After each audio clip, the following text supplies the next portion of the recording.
আমার বাবা অভাবী দীক্ষা লিবিয়া গেছে, লিবিয়া থেকে ইটালি আশা করে গেছে রুজি করে মা বোনের দুঃখ দূর করবো।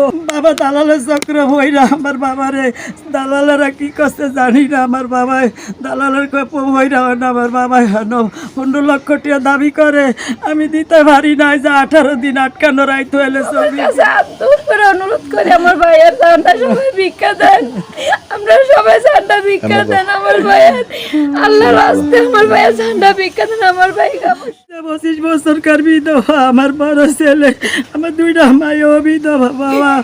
বাবা আমার বাবা দারুদার করে আমরা অভাবী দীক্ষা নদী ভাগতি লোক। আমার বাবা অভাবী দীক্ষা লিবিয়া গেছে, লিবিয়া থেকে ইটালি আশা করে গেছে রুজি করে মা বোনের দুঃখ দূর করবো। বাবা ওই সময় আমার বাবা দালালের চক্র হইরা আমার বাবারে দালালেরা কি করছে জানি না। আমার বাবাই দালালের হইরা না, আমার বাবাই 15 লক্ষ টাকা দাবি করে, আমি দিতে পারি নাই। যে 18 দিন আটকানো রাইতে হলে 24 দিন ঈদের পরের দিন সন্ধ্যায় আটকাইছে। এই মতো মায়ের দূর করে আর আমার ফোন করে, আমি টাকা দিতারি না। কোনো মায়ের সন্তানের কি এই কষ্ট সহ্য করতে পারে? বাবা যদি তবিক থাকতো আমি পরের দিনে ঠিক করে আনতাম। এই দেশের বাংলাদেশের সরকারের দ্বারা আসসালামু আলাইকুম শেখ হাসিনা ম্যাডামের দ্বারা আমার অনুরোধ, আমার যেভাবে ভারত আমার ছেলের একটু উপকার করুক। আমার সন্তান আমার কোলাই না বসিয়া দেখ, আমার সন্তানের কাগতি আমি সইতে পারি না। আর এই দেশে যদি আরো বাংলাদেশে কোনো ব্যক্তি থাকে, এমন ব্যক্তিরা আমার উপকার করো। বাবা তোমাকে কাছে হাত জোর করে আমার অনুরোধ, আমি বিধবা মা, আমি সইতে পারি না বাবা আমার সন্তানের কাগতি। আমার বাবার আমার কোলাই না বসিয়া দশ যাবত বাসুক, তোমাকে দোয়া করুক। আমার 2টা মায়া লয়া বাবা, 3টা নানাত করলে আমি অসহায় আছি বাবা।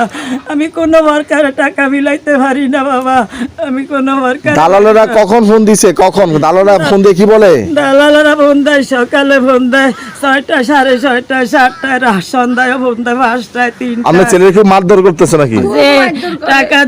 টাকা দিতাম নাইলে মাইরা লাইব, নাইলে গুলি করবো। আমি কই বাবা তো মাইরা একবার এর নির্যাতন করে মারিস না, আমি আনতে পারি না, আমার টাকা নাই বাবা, আমার একটা ইয়াতে মাইরা তবে এমনি মারিস না বাবা।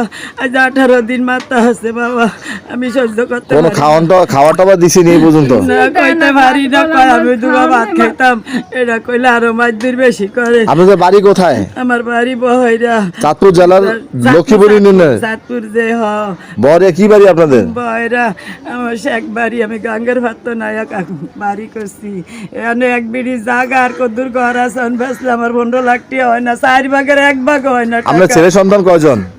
আমার ছেলে সন্তান 5 জন। এই ছেলের নাম কি বললেন? আবুল হাসিম। আবুল হাসেম শেখ বড় ছেলে। আবুল হাসেম কতদিন আগে লিবিয়া গেছিল?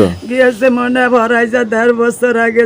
জায়গা কাম করছে, টাকা পাই না অভাবে, বইরা খাওয়ান পাই না, বেতন পাই না, এলিগা ব্যাগকে গেছে ইটালি। আমি যামু, আমার ঋণ করে আগেও নিজে যারো ঋণ করে টাকা নিয়ে গেছে। কত টাকা নিয়েছিল ইটালি যাওয়ার উদ্দেশ্যে? কত টাকা কন্টাক্ট হয়েছিল?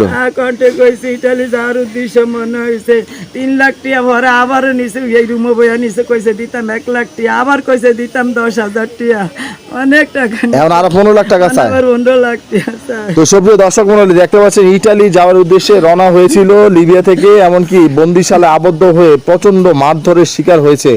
আইএনএন টিভির মাধ্যমে এই স্ক্রিনে দেখতে পাচ্ছেন যে আমরা বিভিন্ন সংবাদ প্রচার করে থাকি। আজকে স্ক্রিনে দেখতে পাচ্ছেন সে আবুল হাসেম, তাই না? সে এখন ইটালির উদ্দেশ্যে রওনা হওয়ার পূর্বে কিন্তু তাকে বন্দিশালে আবদ্ধ করা হয়েছে। আমরা তার বোনের কাছ থেকে জানবো। আপনার কি নাম? আমার নাম, আসসালামু আলাইকুম, আমার নাম রহিমা। আচ্ছা, কি হয়েছে একটু বলেন তো বোন।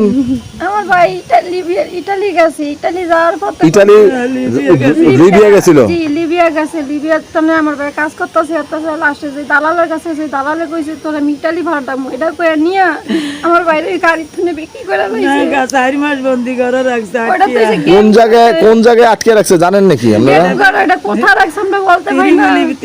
আচ্ছা আমার ভাই কি বিলে জানি না আমি কোথায় আছে, আমার ভাই কেমন আছে। আমার ভাই কাম করতো। আমার ভাই আমাদের কাছে জান ভিক্ষাছে, আমাদের কোনো অর্থ না। আমার স্বামী আমার খুব মারধর করে।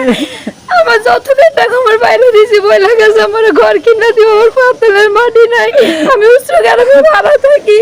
সবার কাছে হাত জোর করে অনুরোধ করে আমার ভাইয়ের ঠান্ডা সবাই ভিক্ষা দেন, আমরা সবাই ঠান্ডা ভিক্ষা দেন আমার ভাইয়ের, আল্লাহর রাস্তে আমার ভাইয়ের ঠান্ডা ভিক্ষা দেন, আমার ভাই খাবো সব।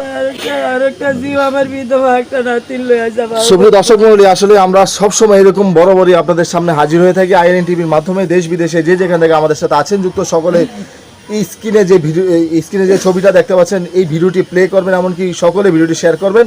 যদি এই ছেলেকে চিনে থাকেন বা যে বন্দিশালায় সে আবদ্ধ হয়ে রয়েছে তাদের প্রতি অনুরোধ করবো, যদি ভিডিওটি দেখে থাকেন তারা একেবারে অসহায়, নিতান্ত অসহায়, 15 লক্ষ টাকা দেওয়ার মতো সামর্থ্য তাদের নেই, তারা একেবারে অসহায়। সরকারের প্রতি অনুরোধ করব, বাংলাদেশ থেকে যে সকল মানুষ ইটালি গিয়েছে, ইটালি যাওয়ার উদ্দেশ্যে রওনা হয়েছে